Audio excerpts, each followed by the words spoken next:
পেন্টাগনের চোখকে ফাঁকি দিয়ে কাস্পিয়ান সাগরে পুতিন ইরানের গোপন অক্ষ।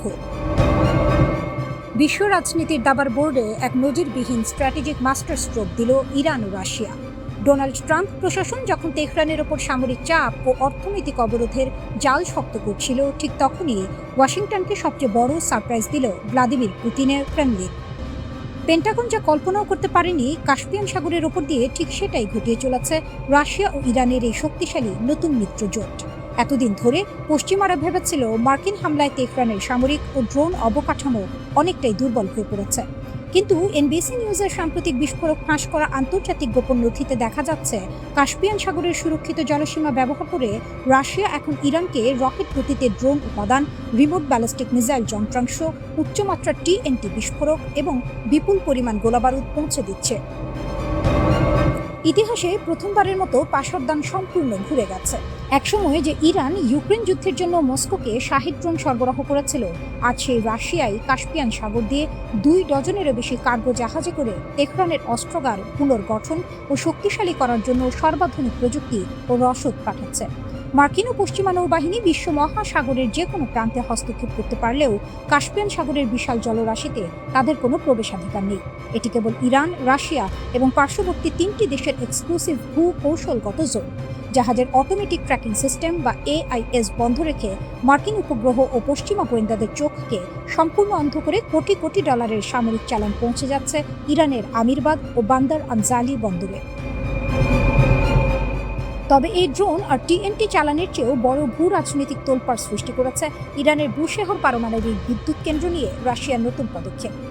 সংঘাতের মেঘ ঘনীভূত হওয়ার পর বুশেহর কেন্দ্র থেকে রাশিয়ান পরমাণু বিশেষজ্ঞদের সরিয়ে নেওয়া হলেও রুশ রাষ্ট্রীয় পারমাণবিক সংস্থা রোসাটম সম্প্রতি পেন্টাগনকে স্পষ্ট বার্তা দিয়ে নতুন করে তাদের বিশেষজ্ঞদের বুশেহরে ফেরত পাঠাতে শুরু করেছে।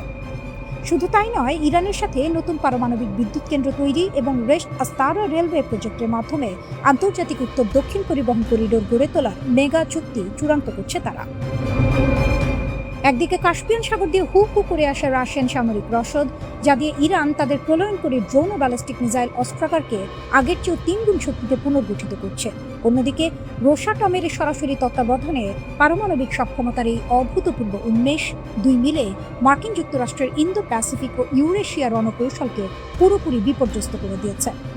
ওয়াশিংটন এখন বুঝতে পারছে, ইরানকে একা আঘাত করতে গিয়ে তারা মস্কো ও তেহরানকে এমন এক স্থায়ী সামরিক জোটে বেঁধে দিয়েছে যা পুরো মধ্যপ্রাচ্য থেকে মার্কিন আধিপত্যকে উপড়ে ফেলার ক্ষমতা রাখে। পেন্টাগনের সামরিক পরিকল্পনাবিদরা এখন হিসাব মেলাতে পারছেন না। যুক্তরাষ্ট্র কি ইউক্রেন সীমান্ত সামলাবে, ইউরোপে ন্যাটোর অস্তিত্ব রক্ষা করবে, নাকি কাস্পিয়ান সাগরের এই গোপন অক্ষে অস্ত্রসজ্জিত হতে থাকা ইরানকে ঠেকাবে? রাশিয়া ও ইরানের এই মাস্টার স্ট্রোক কেবল সামরিক রসদের আদান প্রদান নয়, এটি ওয়াশিংটনের একক বিশ্ব আধিপত্যের কফিনে শেষ পেরেক ঠুকে দেওয়ার এক দীর্ঘমেয়াদী মাস্টার প্ল্যান। মধ্যপ্রাচ্য ও ইউরেশিয়ার আকাশে এখন নতুন এক পরাশক্তি জোটের সূর্য উদিত হচ্ছে, আর ট্রাম্পের আমেরিকা তাদেরই পাতা ফাঁদে আটকা পড়ে কেবল নীরবে পরাজয়ের প্রহর গুনছে।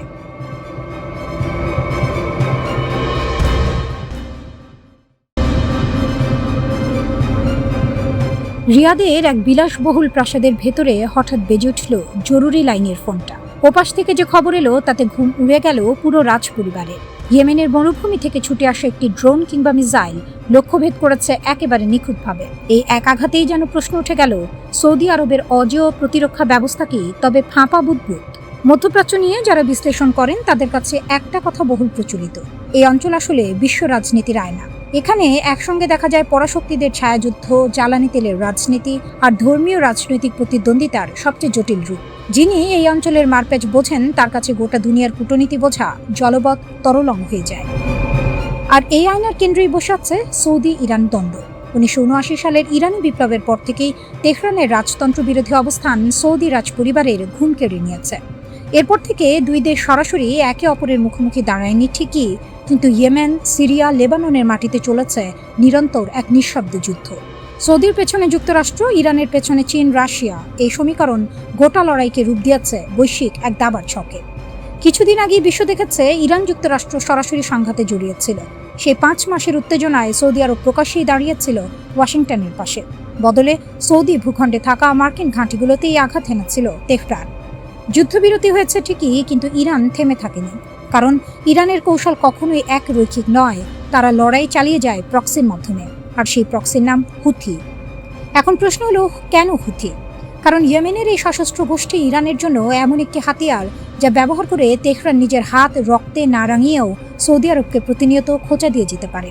সাম্প্রতিক সময়ে সেই খোঁচা রূপ নিয়েছে সরাসরি রক্তক্ষয়ী হামলায়। সৌদি সমর্থিত ইয়েমেন সরকারের বিরুদ্ধে একের পর এক অভিযান চালিয়েছে হুথিরা।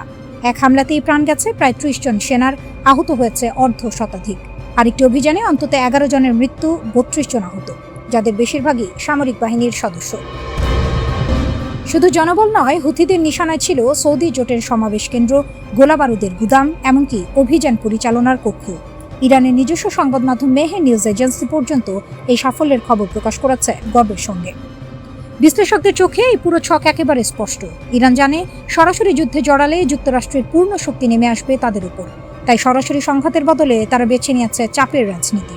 হুথিদের দিয়ে একের পর এক আঘাত হেনে তেহরান আসলে একটা বার্তা পাঠাচ্ছে, উপসাগরীয় রাষ্ট্রগুলোর প্রতি যদি যুক্তরাষ্ট্রকে যুদ্ধে উস্কে দেওয়ার চেষ্টা করা হয়, তাহলে মূল্য দিতে হবে সীমান্তে প্রতিদিন রক্ত দিয়ে।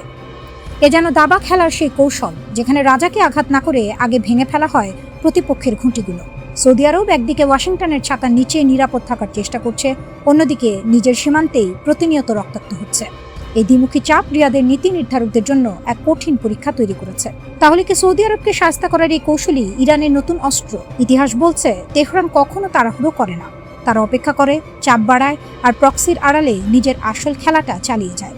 আর যতদিন এই কৌশল কাজ করবে, ততদিন মধ্যপ্রাচ্যের এই অদৃশ্য যুদ্ধ থামবে না। শুধু বদলে যাবে যুদ্ধক্ষেত্র, বদলে যাবে মুখ, কিন্তু গল্পের নায়ক থেকে যাবে একই, তেহরান।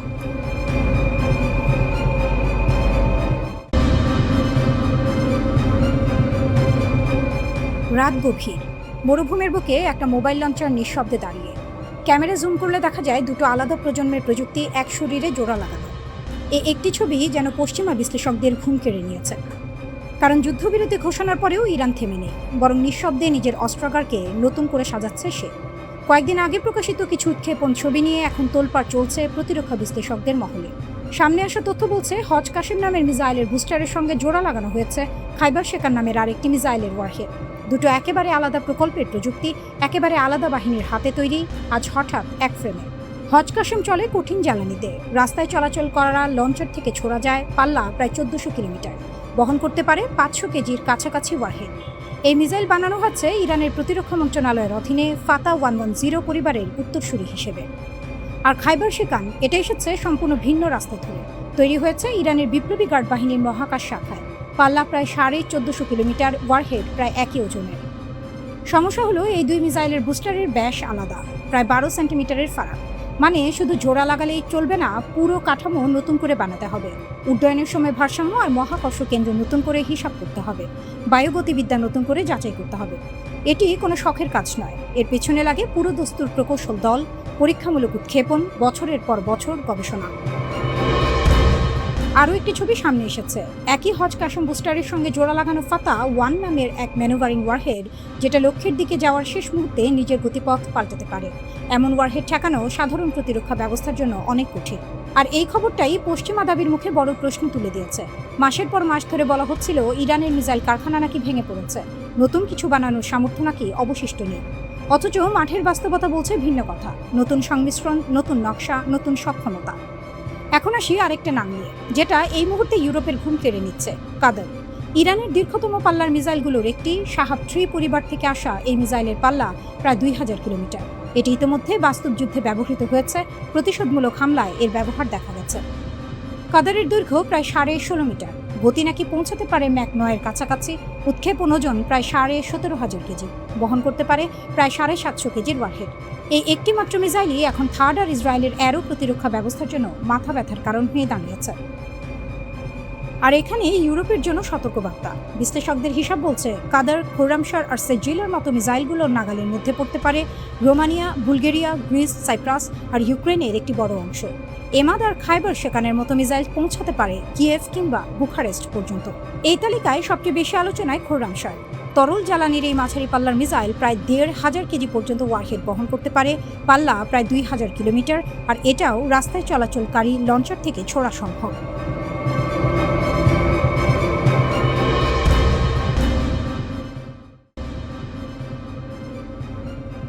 পারস্য উপসাগরের নীল জলরাশির ওপর এক থমথমে নীরবতা।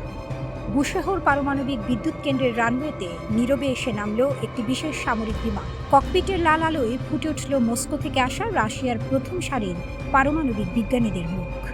ওয়াশিংটন যখন ভেবেছিল সামরিক হামলা আর অর্থনৈতিক অবরোধ দিয়ে তেহরানকে একঘরে করে ফেলা গেছে, ঠিক তখনই দাবার ছকে ডোনাল্ড ট্রাম্পকে পুরোপুরি স্তব্ধ করে দিয়ে এক মাস্টার স্ট্রোক চাললেন ভ্লাদিমির পুতিন।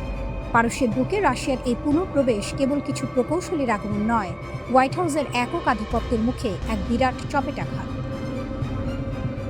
সাম্প্রতিক উত্তেজনা ও মার্কিন হামলার হুমকির পর পশ্চিমের সামরিক বিশ্লেষকরা দাবি করেছিলেন ইরানের পারমাণবিক অবকাঠামো নাকি পঙ্গু হয়ে পড়েছে, কিন্তু বাস্তবতার চিত্র সম্পূর্ণ ভিন্ন। বুশেহরের রিয়েক্টর ভবনগুলো অটুট, আর সেই সুরক্ষিত দুর্গে নতুন উদ্যমে প্রবেশ করতে শুরু করেছেন রুশ পারমাণবিক সংস্থা রোসাটম এর একের পর এক স্পেশালিস্ট। বিশ্ববাসীকে এক তীব্র বার্তা দিয়ে ইতিমধ্যে 25 জন শীর্ষ পরমাণু প্রকৌশলী সেখানে দায়িত্ব বুঝে নিয়েছেন। আগামী কয়েক সপ্তাহের মধ্যে এই সংখ্যা 100-তে পৌঁছাবে। এর সরল অর্থ একটাই, পেন্টাগন যতই সামরিক শক্তি প্রদর্শন করুক না কেন, পারস্যের মাটি থেকে পরম মিত্রের হাত গুটিয়ে নেওয়ার কোনো ইচ্ছে মস্কোর নেই। আমেরিকা যেখানে পারমাণবিক অস্ত্রাগার গুঁড়িয়ে দেওয়ার স্বপ্ন দেখছিল, সেখানে তেহরান আর মস্কো হাত মিলিয়ে দ্বিতীয় আর তৃতীয় রিয়েক্টর ইউনিটের নির্মাণ কাজ দ্রুত গতিতে এগিয়ে নিচ্ছে। এদিকে ওয়াশিংটনে বসে ডোনাল্ড ট্রাম্প সংবাদ মাধ্যমের সামনে ধীরে সুস্থে দাবি করছেন তারা নাকি পরিস্থিতি লোকি বা নিয়ন্ত্রণের মধ্যে রাখছে। ইরানের ওপর নৌ অবরোধ চাপিয়ে দিয়ে তেহরানের মূল্যস্ফীতি আর অর্থনৈতিক সংকটের সুযোগ নিতে চাইছেন তিনি। ট্রাম্প পুরো বিষয়টিকে হালকা এক চেস গেম বা দাবার চাল হিসেবে দেখানোর চেষ্টা করছেন, কিন্তু বাস্তবতার ময়দানে তেহরান কোনো খেলা খেলছে না, তেহরান ইতিহাসের গতিপথ বদলে দিচ্ছে। ইরানের প্রেসিডেন্ট মাসুদ পেজিশকিয়ান ওয়াশিংটনকে সোজা ভাষায় জানিয়ে দিয়েছেন, কোনো আত্মসমর্পণ বা মাথা নত করার রাজনীতিতে ইরান বিশ্বাসী নয়। ইরান কথা বলবে কেবল চূড়ান্ত শক্তির অবস্থান থেকে।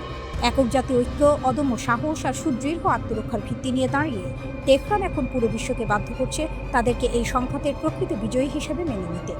আমেরিকার দীর্ঘদিনের প্রতারণা আর আস্থার সংকটের কথা স্মরণ করিয়ে দিয়ে পেজিশকিয়ান স্পষ্ট করেছেন, ইরান তার সার্বভৌম অধিকারের 1 ইঞ্চি থেকেও পিছু হটবে না। তবে বিশ্ব ভূ রাজনীতির সবচেয়ে বিপজ্জনক এবং রোমাঞ্চকর মোড়টি ঘুরিয়েছে ইরানের সুপ্রিম ন্যাশনাল সিকিউরিটি কাউন্সিল।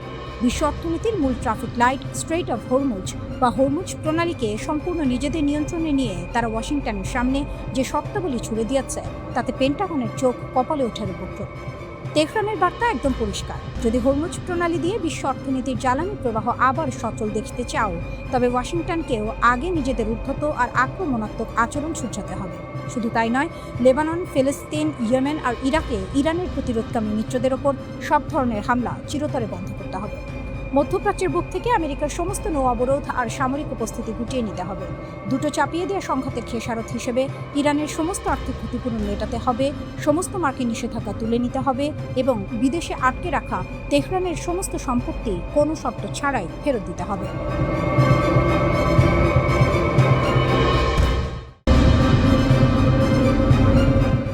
আমেরিকার চোখের সামনে কাতারের আল উদেদ এয়ারবেজে ইরানের দুর্ধর্ষ বিমান হামলা। পেন্টাগনের সুপার অ্যাডভান্সড ডিফেন্স সিস্টেমকে একদম বোকা বানিয়ে মার্কিন ঘাঁটির ভেতরে ঢুকে বোমা বর্ষণ করে তেহরানের স্নাইপার পাইলটরা। এ যেন মধ্যপ্রাচ্যের বুকে মার্কিন সামরিক ইতিহাসের সবচেয়ে বড় লজ্জা। মধ্যপ্রাচ্যে যুক্তরাষ্ট্রের মূল সামরিক অলংকার বলা হয় কাতারের আল উদেদ বিমান ঘাঁটিকে।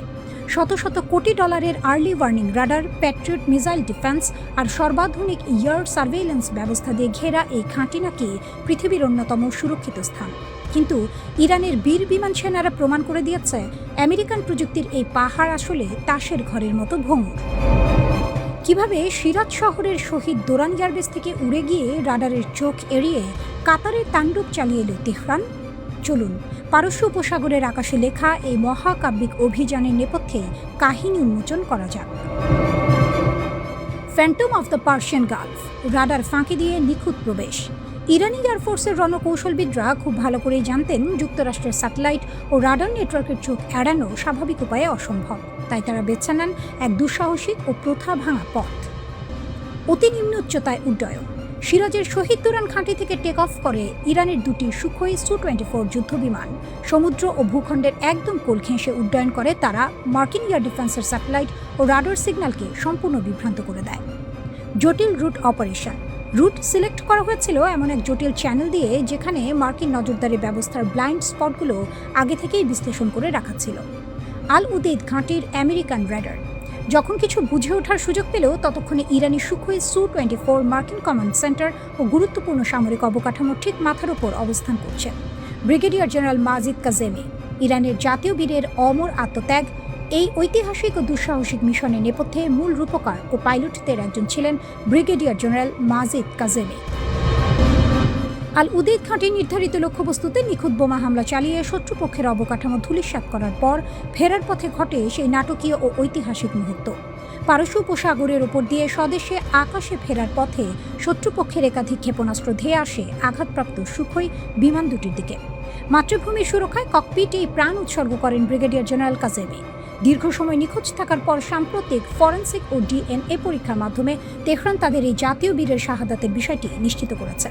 পুরো ইরান তাকে স্মরণ করছে এক অমর মহাকাব্যের নায়ক হিসেবে, যিনি আমেরিকান সাম্রাজ্যবাদের কেন্দ্রে আঘাত এনে প্রমাণ করেছেন ইরানি পাইলটদের সাহসিকতার সামনে পেন্টাগনের যে কোনো প্রযুক্তি তুচ্ছ। মার্কিন ও ইসরায়েলি বাহিনীর আক্রমণের জবাবে গত 2 মার্চ পরিচালিত একটি বড় ধরনের সামরিক অভিযান চলাকালে ব্রিগেডিয়ার জেনারেল কাজেমি নিহত হন। মিশনটি সফলভাবে নির্ধারিত লক্ষ্যবস্তুতে আঘাত হানার মাধ্যমে শত্রুপক্ষকে এক কড়া সতর্কবার্তা পাঠায়। তবে পারস্য উপসাগরের ওপর দিয়ে ফেরার পথে বিমান দুটি শত্রুপক্ষের আকাশ প্রতিরক্ষা ব্যবস্থার ক্ষেপণাস্ত্র আঘাতে ক্ষতিগ্রস্ত হয়। একই দিনে ইরানের অন্য পাইলটরা তাদের F-5 যুদ্ধবিমান নিয়ে কুয়েতে অবস্থিত মার্কিন সামরিক ঘাঁটি ক্যাম্প বুহরিনে আরও একটি সফল হামলা চালান। এই পদক্ষেপগুলো ইরান ইরাক যুদ্ধের সময় ইরানি পাইলটদের সাহসিকতার ঐতিহ্যকে স্মরণ করিয়ে দেয়। ঘটনাগুলো প্রমাণ করে যে কোনো বহিরাগত শত্রুর হাত থেকে দেশকে রক্ষা করার মতো সাহস ও দক্ষতা ইরানের সামরিক বাহিনীর রয়েছে। একই সাথে ইরানি কর্মকর্তারা পুনরায় হুঁশিয়ারি দিয়ে জানিয়েছেন, দেশের উপর কোনো হামলা হলে তার তাৎক্ষণিক ও কঠোর জবাব দেওয়া হবে।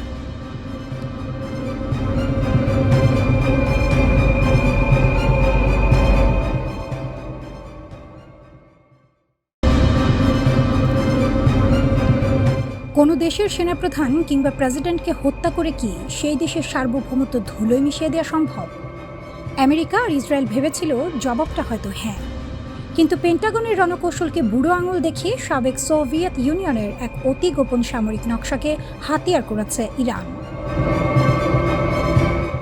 রাশিয়ার সেই পুরনো থিওরিকে আধুনিক প্রযুক্তির সাথে মিশিয়ে তেহরান আজ এমন এক মাথাহীন অদৃশ্য সেনা বা মোজাইক ডিফেন্স তৈরি করেছে, যার মূল কমান্ড সেন্টার বোমার আঘাতে উড়িয়ে দিলেও যুদ্ধের ময়দানে পাল্টা আঘাতের তীব্রতা এতটুকু কমবে না, বরং বহুগুণ বেড়ে যাবে।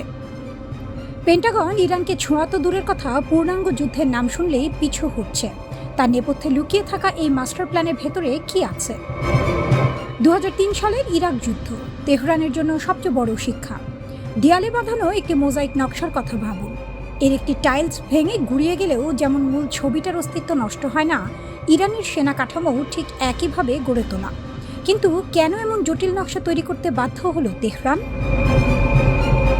2003 সালে মাত্র 26 দিনে সাদ্দাম হোসেনের শক্তিশালী ইরাক সরকারের পতন দেখে স্তম্ভিত হয়ে গিয়েছিল গোটা বিশ্ব। তেহরানের সমরবিদ্রোহ উপলব্ধি করেন একক কেন্দ্রীয় কমান্ড সেন্টারের ওপর নির্ভরশীল যে কোনো প্রচলিত বাহিনী আমেরিকার অত্যাধুনিক ট্র্যাকিং ও বোমারু বিমানের সামনে কয়েক সপ্তাহ টিকবে না। সাদ্দামের ভুল থেকে শিক্ষা নিয়ে ইরান সিদ্ধান্ত নেয় তারা আর কোনো হৃৎপিণ্ড রাখবে না যা এক আঘাতে স্তব্ধ করে দেওয়া যায়। 31টি স্বায়ত্তশাসিত জোন, এক বিশাল মাথাহীন সেনাবাহিনী। সোভিয়েত ইউনিয়নের বিকেন্দ্রীভূত যুদ্ধকৌশলকে ঢেলে সাজিয়ে ইরান পুরো দেশকে 31টি সম্পূর্ণ স্বাধীন ও স্বায়ত্তশাসিত প্রাদেশিক সামরিক জোনে ভাগ করে ফেলে। স্বাধীন সিদ্ধান্ত গ্রহণের ক্ষমতা। প্রতিটি জোনে রয়েছে আলাদা আলাদা Islamic revolutionary guard corps unit, Basij আধা সামরিক বাহিনী এবং নিজেদের গোপন অস্ত্রাগার। 4 ধাপের বিকল্প নেতৃত্ব। তেহরানের মূল হেডকোয়ার্টার ধ্বংস হলেও বা যোগাযোগ একদম বিচ্ছিন্ন হয়ে গেলেও এই 31টি প্রদেশের স্থানীয় কমান্ডারদের কাছে আগাম নির্দেশনা দেওয়া আছে। এমনকি কোনো কমান্ডারের মৃত্যু হলে লড়াই যেন না থামে, সেজন্য আগে থেকেই 4 ধাপ পর্যন্ত বিকল্প উত্তরসূরি নির্দিষ্ট করে রাখা হয়েছে। স্বয়ংক্রিয় সামরিক ক্ষমতা। কোনো কেন্দ্র থেকে সিগন্যাল পাওয়ার প্রয়োজন নেই। আঞ্চলিক জোনগুলো নিজস্ব উপায়ে স্বাধীনভাবে শত্রুকে ধ্বংস করার ক্ষমতা রাখে। সস্তার প্রযুক্তি। পেন্টাগনের আসল মাথা ব্যথা, আমেরিকা বা পশ্চিমা বিশ্ব শত শত কোটি ডলার খরচ করে বিশাল যুদ্ধ বিমান ও বিমানবাহী রণতরী বানায়, কিন্তু ইরান এই ফাঁদে পা দেয়নি। মোজাইক ডিফেন্সের মূল দর্শনই হল কম খরচে শত্রুকে বছরের পর বছর ধরে মশার মতো কামড়ে ক্লান্ত করে দেয়া। ইরানের দুর্গম পাহাড়ের খাঁজে কিংবা ভূগর্ভস্থ টানেলে লুকিয়ে রাখা হয়েছে সস্তার শাহী ড্রোন, ব্যালিস্টিক ক্ষেপণাস্ত্র এবং ক্ষিপ্রগতির ড্রোন স্পিডবোট। যখনই কোনো শত্রু পারস্য উপসাগরে প্রবেশের চেষ্টা করবে, 31টি ভিন্ন ভিন্ন জোন থেকে একযোগে শুরু হবে ড্রোনের ঝাঁক ও মিসাইলের বৃষ্টি। বিশাল অঙ্কের খরচে তৈরি প্যাট্রিয়ট বা আয়রন ডোম এই অবিরাম কম খরচের ড্রোন আর মিসাইল ঠেকিয়ে নিজেদের ভান্ডার খালি করতে বাধ্য হচ্ছে। মোজাইক ডিফেন্স ইরানকে পেন্টাগন ও ইসরায়েলি বিমান বাহিনীর হামলার হাত থেকে দুর্ভেদ্য সুরক্ষা দিয়েছে ঠিকই, কিন্তু এর সাথে তৈরি হয়েছে এক চরম ভয়ঙ্কর বাস্তবতা। সমরবিদদের মতে এই সিস্টেমের সবচেয়ে আতঙ্কের বিষয় হলো একে একবার সক্রিয় বা চালু করে দিলে চাইলেও আর সহজে বন্ধ করা যায় না।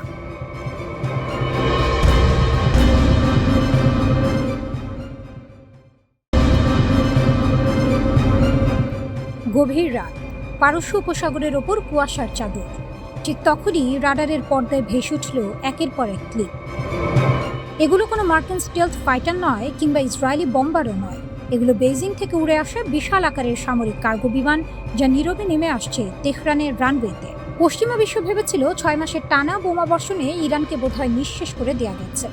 ডোনাল্ড ট্রাম্প টিভিতে এসে গর্জন করে বলছেন, ওদের বিমান বাহিনী নেই, নৌবাহিনী নেই, ওরা শেষ। কিন্তু ক্যামেরার পেছনের সত্যটা হলো পেন্টাগনের $1,000 কোটি যুদ্ধযন্ত্র আজ পারস্যের মরুভূমিতে এসে পুরোপুরি আছাড় খেয়েছে। আর রিংয়ের ভেতরে নায়ক হিসেবে দাঁড়িয়ে আছে একটাই দেশ, ইরান। ফাইল নম্বর 1, চীনের গোপন ছাতা এবং আকাশসীমার নতুন সমীকরণ। জোর গুঞ্জন, বেইজিং নাকি সোজাসুজি ময়দানে নেমে পড়েছে। জিব্রাল্টার ব্রডকাস্টিং কর্পোরেশনের গোয়েন্দা তথ্য বলছে অন্তত 16টি ভারী চীনা সামরিক বিমান মালামাল খালাস করেছে তেহরানে। রয়টার্সের ফাঁস হওয়া চুক্তিপত্র বলছে $60 থেকে $70 মিলিয়ন বিনিময়ে চীনের তৈরি অত্যাধুনিক QW-12 এবং FN-16 ঘাট থেকে নিক্ষেপযোগ্য মিসাইল এখন ইরানি যোদ্ধাদের হাতে।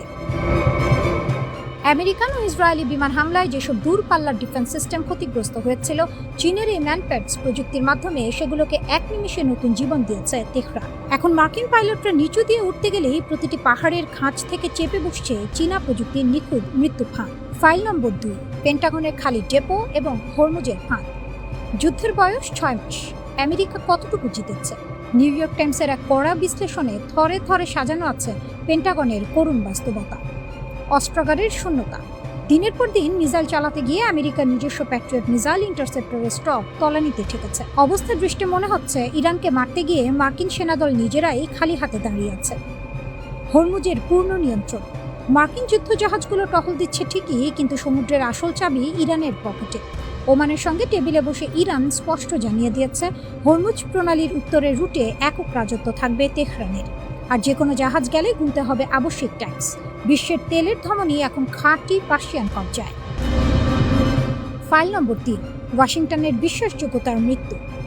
আজ শুধু শত্রুরা নয়, আমেরিকান মিত্ররাই হোয়াইট হাউসের হাত ছেড়ে দিতে প্রস্তুত। চ্যাথাম হাউসের সাবেক প্রধান রবিন নিবলেটের একটি উক্তি পুরো পশ্চিমাদের গায়ে চাবুকের মতো পড়েছে। তিনি বলেছেন, এই যুদ্ধ যুক্তরাষ্ট্রের জন্য এক চরম ঐতিহাসিক অপমান। বিশ্ব এখন বুঝে গেছে আমেরিকার ওপর ভরসা করা জীবনের সবচেয়ে বড় ভুল। ট্রাম্পের অস্থিতিশীল নীতি কখনো গ্রিনল্যান্ড কিনে নেওয়ার হুকুম, কখনো ন্যাটো ভেঙে দেওয়ার হুমকি, আবার কখনো রিয়াদ তেহরান আলোচনার মাঝপথে হুট করে শর্ত বদলে ফেলা আমেরিকার বিশ্বস্ততা ভেঙে দিচ্ছে। ইন্টারন্যাশনাল ক্রাইসিস গ্রুপের আলী ভাইজ দেখিয়েছেন আসল ছবিটা। সৌদি আরবের মতো চরম মার্কিন অনুগত দেশগুলোও এখন বুঝতে পেরেছে আমেরিকার ছত্রছায়ায় থাকা মানে নিজের পায়ে কুড়াল মারা। তাই তারা তড়িঘড়ি করে তেহরানের সঙ্গে গোপন বৈঠক সারছে আর হাত বাড়াচ্ছে বেইজিং ও মস্কোর দিকে। দ্য ফাইনাল জাজমেন্ট, ভিয়েতনাম থেকে তেহরান। ইতিহাসের পুনরাবৃত্তি ঘটে। ভিয়েতনামের জঙ্গল, ইরাকের মরুভূমি আর আফগানিস্তানের পাহাড় যেভাবে মার্কিন সাম্রাজ্যের অহংকার ঘুমিয়ে দিয়েছিল, ঠিক একইভাবে পারস্য উপসাগরের নীল জলরাশি আজ পেন্টাগনের কবরস্থানে পরিণত হতে যাচ্ছে।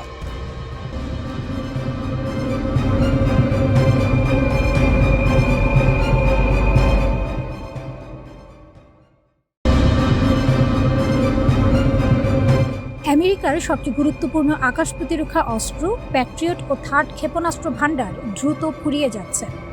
যুদ্ধের শুরুতে যে আত্মবিশ্বাস ছিল, এখন তা জায়গা করে দিচ্ছে হিসাব নিকাশ আর সীমাবদ্ধতার কঠিন বাস্তবতায়। যুদ্ধক্ষেত্রে সবসময় গোলাবারুদি শেষ কথা বলে না, কখনো কখনো শেষ কথা বলে কে টিকে থাকতে পারে। আর এই লড়াইয়ে যতই চাপ আসুক, ইরান যেন সেই টিকে থাকার গল্পটাই লিখে যাচ্ছে। নিঃশব্দে কিন্তু ভয়ঙ্করভাবে। 2026 সালের ফেব্রুয়ারিতে অপারেশন এপিক ফিউরি শুরু করার সময় ডোনাল্ড ট্রাম্প বলেছিলেন এই অভিযান কয়েকদিনের মধ্যেই শেষ হবে। সেই সময়সীমা পরে বাড়িয়ে কয়েক সপ্তাহ করা হয়, কিন্তু বাস্তবতা 5 মাস পার হয়ে গেছে, যুদ্ধ থামেনি, বরং ছড়িয়ে পড়েছে গোটা পশ্চিম এশিয়ায়। আর এই দীর্ঘ যুদ্ধে ফাঁস হয়ে গেছে আমেরিকার এক বড় দুর্বলতা। যুক্তরাষ্ট্রভিত্তিক থিঙ্ক ট্যাঙ্ক CSIS এর সাম্প্রতিক প্রতিবেদনে বলা হয়েছে প্যাট্রিয়ট ক্ষেপণাস্ত্রের মজুদ এখন 1000-এর নিচে নেমে এসেছে, কিছু হিসাব অনুযায়ী 759 থেকে 827-এর মধ্যে। অন্যদিকে থার্ড ইন্টারসেপ্টর রয়েছে মাত্র প্রায় 250-টির মতো।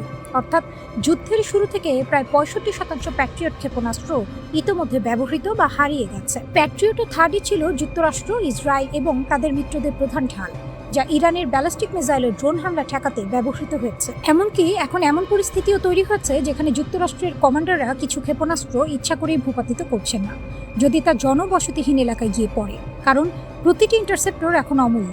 প্রতিটি ক্ষেপণাস্ত্র ছোড়ার আগে ভাবতে হচ্ছে এটি কি সত্যিই প্রয়োজন। অন্যদিকে ইরান ঠিক উল্টো পথে হাঁটছে। প্রচণ্ড আঘাতের পরও তাদের ক্ষেপণাস্ত্র ও ড্রোন হামলা থামেনি, বরং তারা প্রমাণ করেছে সম্পূর্ণ ধ্বংস না হওয়া পর্যন্ত তারা লড়াই চালিয়ে যেতে সক্ষম। শুধু তাই নয়, হরমুজ প্রণালীর মতো কৌশলগত গুরুত্বপূর্ণ স্থানে তাদের প্রভাব এখনও অটুট। বিশ্ব বাণিজ্যের এক বড় অংশ এই পথ দিয়ে চলে, অর্থাৎ ইরান এখনও বিশ্ব অর্থনীতির এক গুরুত্বপূর্ণ সুইচ হাতে ধরে আছে। এই বাস্তবতায় দাঁড়িয়ে যুক্তরাষ্ট্র ও ইসরায়েল হঠাৎ করেই নতুন হামলা স্থগিত রাখার সিদ্ধান্ত নিয়েছে। শর্ত একটাই, দ্রুত একটি চুক্তি হতে হবে। ট্রাম্প দাবি করেছেন মধ্যপ্রাচ্যের দেশগুলোর অনুরোধেই তিনি এই সিদ্ধান্ত নিয়েছেন, কিন্তু বিশ্লেষকরা বলছেন এর পেছনে আরও বড় কারণ রয়েছে, অস্ত্রের ঘাটতি। কারণ খুব সহজ, যে গতিতে এই ক্ষেপণাস্ত্র ব্যবহার হচ্ছে সেই গতিতে তা উৎপাদন করা সম্ভব নয়। 2025 সালে যেখানে মাত্র 600 প্যাট্রিয়ট ইন্টারসেপ্টর তৈরি হচ্ছে, সেখানে যুদ্ধক্ষেত্রে ব্যবহার হয়েছে তার চেয়েও বেশি। থার্ডের ক্ষেত্রে পরিস্থিতি আরও ভয়াবহ। বছরে মাত্র 96টি তৈরি হয়, অর্থাৎ ক্ষয়পূরণ করার মতো সক্ষমতা শিল্প খাতে এখনও তৈরি হয়নি। তবে যুক্তরাষ্ট্র বসে নেই। ইতিমধ্যে লকহিড মার্টিন এর সঙ্গে বহু বিলিয়ন ডলারের চুক্তি করা হয়েছে, যার মাধ্যমে প্যাট্রিয়ট উৎপাদন বাড়িয়ে বছরে 2000 ইউনিটে নেওয়ার পরিকল্পনা চলছে। থার্ডের ক্ষেত্রে উৎপাদন 4 গুণ বাড়ানোর উদ্যোগ নেওয়া হয়েছে, কিন্তু এইসব পরিকল্পনা বাস্তবায়ন হতে সময় লাগবে, আর যুদ্ধ অপেক্ষা করে না। যদি এখনই যুক্তরাষ্ট্র এই পরিমাণ চাপ সামলাতে হিমশিম খায়, তাহলে ভবিষ্যতে যদি চীনের মতো শক্তির সঙ্গে সংঘাত হয় তখন কি হবে? যুক্তরাষ্ট্রের মিত্ররাও এখন বিকল্প পথ খুঁজছে। ইরান, চীন বা ইউরোপের সঙ্গে সম্পর্ক উন্নয়নের চেষ্টা করছে।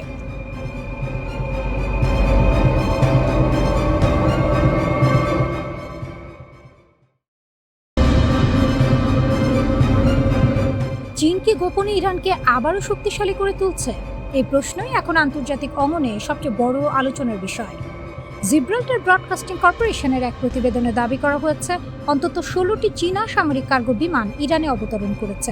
যদি এই তথ্য সত্যি হয়, তাহলে এটি হবে যুদ্ধ শুরুর পর ইরানে চীনের সবচেয়ে বড় সামরিক সরবরাহ অভিযান। সামাজিক মাধ্যমে ছড়িয়ে পড়া কিছু ভিডিওতে দেখা গেছে চীনের সামরিক কার্গো বিমান ইরানে অবতরণ করছে এবং সেখানে বিভিন্ন সরঞ্জাম নামানো হচ্ছে। যদিও এই দাবিগুলো এখনও স্বাধীনভাবে যাচাই করা যায়নি এবং চীন সরকারও এসব অভিযোগ সরাসরি অস্বীকার করেছে। তবুও বিশ্লেষকদের মতে, যদি এসব রিপোর্ট সত্যি হয়, তাহলে এটি ইরানের প্রতি চীনের সমর্থনে বড় ধরনের উত্তেজনা তৈরি করতে পারে। এর আগে রয়টার্স জানিয়েছিল ইরান খুব শিগগিরই চীন থেকে কয়েকশো কাঁধে বহনযোগ্য আকাশ প্রতিরক্ষা ক্ষেপণাস্ত্র পেতে পারে। এই চুক্তির মূল্য প্রায় 60 থেকে 70 মিলিয়ন ডলার। ধারণা করা হচ্ছে 300 থেকে 400টি man portable air defence system কেনার পরিকল্পনা রয়েছে, যার মধ্যে QW-12 এবং FN-16 মিসাইল থাকতে পারে। যুদ্ধের শুরুতে ইরানের আকাশ প্রতিরক্ষা ব্যবস্থার দুর্বলতা প্রকাশ পেয়েছিল, বিশেষ করে সামরিক ঘাঁটি ও গুরুত্বপূর্ণ স্থাপনাগুলো রক্ষা করতে না পারায়। তাই এই নতুন সরঞ্জামগুলো সেই ঘাটতি পূরণের বড় পদক্ষেপ হিসেবে দেখা হচ্ছে। তবে চীনের পররাষ্ট্র মন্ত্রণালয় এইসব অভিযোগ প্রত্যাখ্যান করেছে। তাদের বক্তব্য, এই ধরনের রিপোর্ট বাস্তবতার সঙ্গে মেলে না এবং সম্পূর্ণ ভিত্তিহীন। চীন সবসময় শান্তি প্রতিষ্ঠা এবং যুদ্ধ বন্ধে ভূমিকা রাখে বলেও তারা দাবি করেছে। অন্যদিকে কয়েক মাসের যুদ্ধের পর ইরান এখন পুনরায় নিজেদের শক্তি গড়ে তোলার চেষ্টা করছে। যুক্তরাষ্ট্র ও ইসরায়েলের হামলায় ইরানের মিসাইল, ড্রোন ও প্রতিরক্ষা স্থাপনাগুলো ক্ষতিগ্রস্ত হয়েছে, কিন্তু পাল্টা জবাব হিসেবে ইরান মধ্যপ্রাচ্যে মার্কিন সামরিক ঘাঁটিগুলোতে ড্রোন ও মিসাইল হামলা চালিয়েছে। এই যুদ্ধ এখন 6 মাসে গড়িয়েছে। অনেক বিশ্লেষক মনে করছেন এই সংঘাত যুক্তরাষ্ট্রের জন্য বড় চাপ তৈরি করছে। ওয়াশিংটনের মিত্ররাও এখন প্রশ্ন তুলছে এই যুদ্ধের উদ্দেশ্যগুলো আদৌ পূরণ হচ্ছে কিনা। নিউ ইয়র্ক টাইমসের এক প্রতিবেদনে বলা হয়েছে, যুক্তরাষ্ট্র তার সামরিক শক্তিকে কার্যকর ফলাফলে রূপ দিতে ব্যর্থ হচ্ছে, যা রাশিয়া ও চীনের মতো দেশগুলোর জন্য সুযোগ তৈরি করছে। প্রতিবেদনে আরও বলা হয়েছে, যুক্তরাষ্ট্রের গুরুত্বপূর্ণ অস্ত্র ভাণ্ডারও কমে আসছে। বিশেষ করে প্যাট্রিয়ট মিসাইল প্রতিরক্ষা ব্যবস্থার মতো গুরুত্বপূর্ণ সরঞ্জামের মজুদ কমে যাওয়া ভবিষ্যতের জন্য উদ্বেগজনক। এতে শুধু মধ্যপ্রাচ্য নয়, ইউরোপ ও ইন্দো প্যাসিফিক অঞ্চলেও যুক্তরাষ্ট্রের সামরিক সক্ষমতা প্রভাবিত হতে পারে। যদিও ইরানের সামরিক শক্তি কিছুটা দুর্বল হয়েছে, তবে তা পুরোপুরি ধ্বংস হয়নি। তাদের পারমাণবিক ও ব্যালিস্টিক মিসাইল কর্মসূচি ক্ষতিগ্রস্ত হলেও এখনও সক্রিয় রয়েছে। সবচেয়ে গুরুত্বপূর্ণ বিষয় হলো, ইরান এখনও বিশ্বের অন্যতম গুরুত্বপূর্ণ জলপথ হরমুজ প্রণালীর উপর প্রভাব ধরে রেখেছে। এই প্রণালী দিয়ে বিশ্বে বিপুল পরিমাণ তেল পরিবহন হয়, ফলে এখানে ইরানের নিয়ন্ত্রণ বিশ্ব অর্থনীতির উপর বড় প্রভাব ফেলতে পারে। মার্কিন হামলা অব্যাহত থাকা সত্ত্বেও ইরানের মিসাইল ও ড্রোন এখনও মধ্যপ্রাচ্যের বিভিন্ন লক্ষ্যবস্তুতে হামলা চালাচ্ছে। ইউরোপীয় মিত্ররাও যুক্তরাষ্ট্রের নীতির ওপর আস্থা হারাতে শুরু করেছে বলে মনে করা হচ্ছে। একই সঙ্গে যুক্তরাষ্ট্রের মিত্র দেশগুলো নিজেদের নিরাপত্তা নিয়ে নতুন করে ভাবছে। তারা ইরানের সঙ্গে সম্পর্ক উন্নয়নের দিকেও নজর দিচ্ছে, পাশাপাশি ইউরোপ, চীন ও রাশিয়ার সঙ্গে ঘনিষ্ঠতা বাড়ানোর চেষ্টা করছে।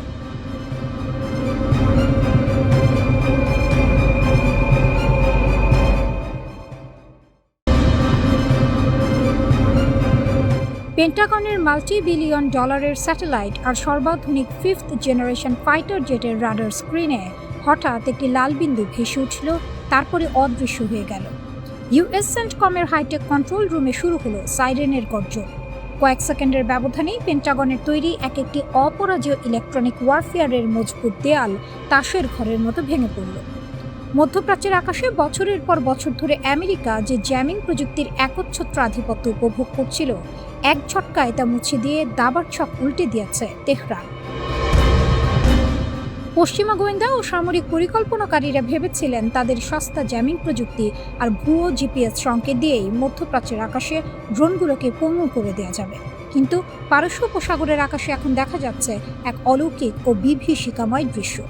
একের পর এক মার্কিন ড্রোন খসে পড়ছে, পেন্টাগনের চোখ ধাঁধানো সব ফাইটার জেট অসহায় হয়ে ঘুরে বেড়াচ্ছে, আর দূর দিগন্তের লক্ষ্যবস্তুতে ঘড়ির কাঁটা ধরে নিখুঁত আঘাত হানছে ইরানের নতুন আত্মঘাতী ড্রোন। পেন্টাগন স্তব্ধ হয়ে ভাবছে, এই জাদুকরী ক্ষমতার পেছনে ঠিক কার শক্তি কাজ করছে। পশ্চিমা গোয়েন্দাদের সতর্কবার্তা এর নেপথ্যে কাজ করছে ক্রেমলিনের অদৃশ্য হাত, যা মধ্যপ্রাচ্যে আমেরিকার নিরাপত্তাকে এক অভূতপূর্ব সংকটের মুখোমুখি দাঁড় করিয়ে দিয়েছে। এর বীজ বোনা হয়েছিল কয়েক হাজার কিলোমিটার দূরে ইউক্রেনের রণক্ষেত্রে।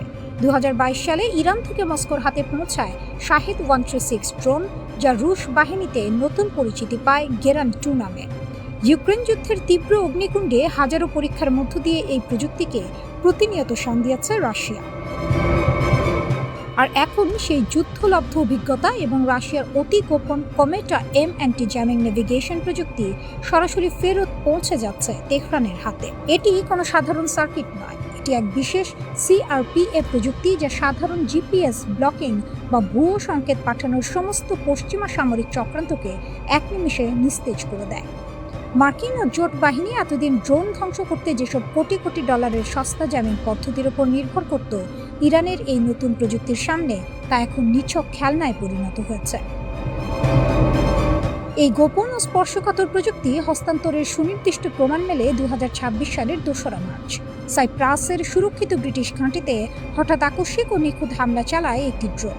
হামলার পর যখন ড্রোনটির ধ্বংসাবশেষ পরীক্ষা করা হয়, তখন তার ভেতরে স্পষ্ট ধরা পড়ে ক্রেমলিনের সেই গোপন অ্যান্টি জ্যামিং কারিগরি। তবে প্রযুক্তি হস্তান্তরের খেলা শুধু মাটিতে বা ড্রোনের ককপিটে থেমে নেই, খেলা পৌঁছে গেছে মহাশূন্যে। মহাকাশে ঘূর্ণায়মান রাশিয়ার সামরিক স্পাইড স্যাটেলাইটগুলো এখন মধ্যপ্রাচ্যে তেহরানের ডিজিটাল চোখ হিসেবে কাজ করছে। মার্কিন বিমান বা রাডার ঠিক কোথায় রাখা আছে, পেন্টাগনের রণতরী কোন স্থানাঙ্কে অবস্থান করছে, তার প্রতিটি সেন্টিমিটারের স্পষ্ট ও লাইভ ছবি চোখের পলকে পৌঁছে যাচ্ছে ইরানের রিভলিউশনারি গার্ডসের কমান্ড সেন্টারে। কিন্তু সবচেয়ে ভয়ঙ্কর ও মাস্টার স্ট্রোক বিষয় হলো এই অসম যুদ্ধের অর্থনৈতিক সমীকরণ। ইরান এই যুদ্ধে চালকের আসনে বসে এমন এক ফাঁক পেতেছে যা পেন্টাগনকে ভেতরে ভেতরে অর্থনৈতিকভাবে খালি করে দিচ্ছে। মাত্র 20 থেকে 70 হাজার ডলারের একটি সস্তা ইরানি আত্মঘাতী ড্রোনকে রুখতে যুক্তরাষ্ট্রকে খরচ করতে হচ্ছে 30 থেকে 50 লাখ ডলারের একটি উচ্চ প্রযুক্তির ইন্টারসেপ্টর মিসাইল। যুক্তরাজ্যের প্রতিরক্ষামন্ত্রী জন হিলি বাধ্য হয়ে এই পরিস্থিতিকে রাশিয়া ও ইরানের মধ্যে গড়ে ওঠা এক আগ্রাসী সামরিক ঐক্য বলে অভিহিত করেছেন। তার মতে, তেহরানের এই বিকাশমান ও অপ্রতিরোধ্য ড্রোন কৌশলের পেছনে ভ্লাদিমির পুতিনের হাত রয়েছে।